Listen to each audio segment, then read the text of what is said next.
Our next guests don't want you to see them as just officers of the law. They are also your neighbors and friends working together to keep us safe. From Precinct 1, please welcome Constable Alan Rosen, and he is joined by Chief Harrison, Chief Kalunga, and Captain Hennessy. Good morning. Good morning. Constable Rosen, no accident that we have diversity sitting at this table right now. No accident. It's by choice. Yeah. Absolutely. Explain to us what the Constable's Office does. I think we're familiar, obviously, with police, and we're familiar with the Sheriff's Department, but Constable's Office. Constable's offices are really a proactive law enforcement agencies. They really model the community-oriented policing model. Most of our officers that patrol the neighborhoods they work in often know your dogs, your cars. They know everybody in their neighborhood. So it's really that old style of policing where they know the people that they serve. Yeah. Well, as my friend said, they can still pull you over, right? Yeah, absolutely. Yeah. Okay. She's just clarifying everything right there. Yes. Okay. Why did you decide to get into police work? You've been in law enforcement for 23 years now. Well, I wanted to. I always wanted to be actually a criminal defense lawyer, and I thought, what better way to learn the system than to work in the system. I love law enforcement. It's the most beneficial, wonderful employment opportunity I've ever had. The ability to bring somebody back that may be involved in criminal activity or anything like that is what we really all strive to work for. And Chief Harrison, when you are out there among the people, you can see what goes real bad wrong in society, but you can also see what goes right. Correct. I know grammatically that was probably a mess, but... No, correct. We enjoy working with the community. Been doing it for a long time. And we know that relationships is what drives the community. And we want to have those good, positive relationships to keep the community and the relationship between us thriving. Yeah. Chief Kalunga? Positive stuff. Sometimes when we're out there trying to get the neighbor's dog and bring him back to the neighbor, that doesn't make the news. Yeah. But that is positive, and that is communication with the community. Yes. And then Captain Hennessy. Well, I have the patrol division, and we encourage our officers every day to make a positive impact on the community in addition to providing enforcement activity. Yeah. So our position is to be positive. When a lot of us were little girls and little boys, you say, what do you want to be when you grew up? And I was from that generation where a girl would say a teacher or a nurse, and then the little boys would say the firefighter or the police officer. So what made you, as a little girl, decide that you wanted to go in law enforcement? Honestly, it was when I was in college, and I started out as a business major, and I wasn't doing as well in accounting, and my roommate encouraged me to consider... Pick up a gun instead. Yeah, she encouraged me to go into criminal justice, and I really took a liking to it, and I started out 32 years ago. And that's how long I've been in it. Yeah. So I thoroughly enjoy it. Programs in the police department, there are programs with you all in your office in Precinct 1 as well to really better understand youth. And we know that if we can interrupt a destructive path early on, boy, we can save a life, save a family, save a community later on. So one of the things you all have is your Building Bridges program.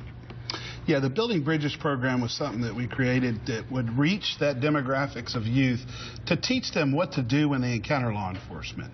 And, far too often what we found is people did certain things, kids did certain things because they didn't know. And so what our objective was to create an environment where the kids could actually ask questions and for us to ask questions of those kids.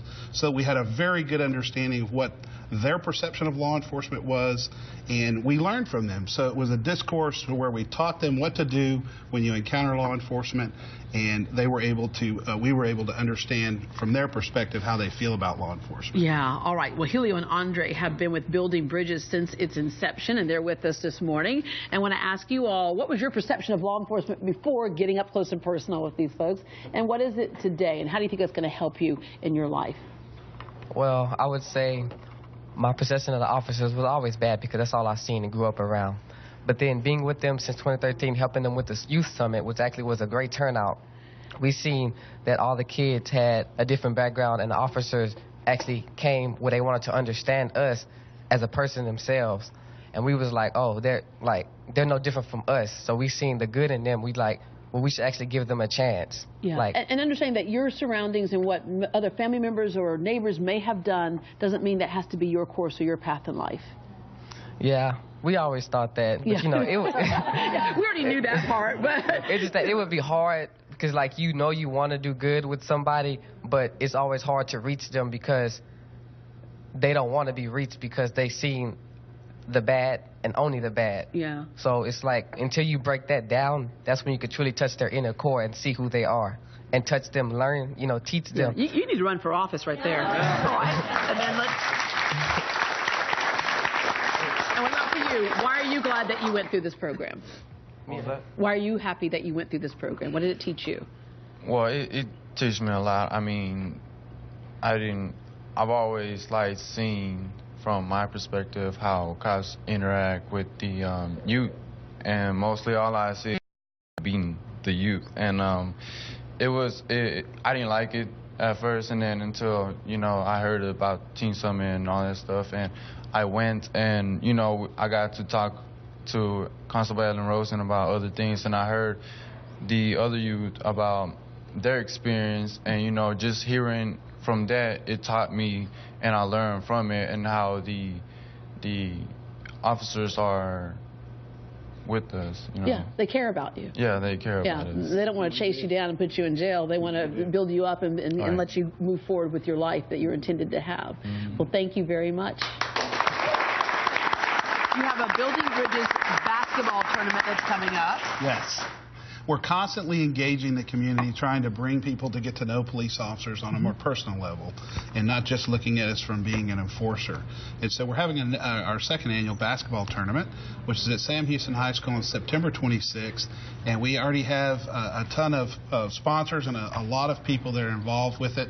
And I can tell you that I want to invite anybody that has a kid that's interested in playing basketball and interfacing with law enforcement to come in and be a part of that. That's September 26th at Sam Houston High School. All right, I want to wrap up with, you may have heard of a little business that I have on the side. It's called the Dunkin' Donuts Company. Y'all heard of it? And we understand, I was up all night baking, and we understand that today is a special day for you. It is your birthday, so happy birthday.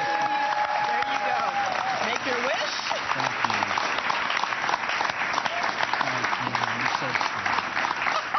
By the way, it was your birthday. There's going to be donuts for everybody in the audience. Just for cops. Yes. But it is by Dunkin' Donuts. Yeah. For more information on the agencies you see on today's show, you can log on to our site, greatdayhouston.com, and we'll connect you. Constable Rosen isn't the only one getting a donut. The whole audience is, as I mentioned. But right now, Great Day's Courtney Perna is actually at Dunkin' Donuts to explain why. And Courtney, I know that you're attracted to men in uniform, but now's not the time. You can't have a party all by yourself. I'm actually hanging out with one of Constable Rosen's deputies here. Cheers. Yeah. After the break, I will tell you how you can have coffee with the cops. And donuts. Yeah.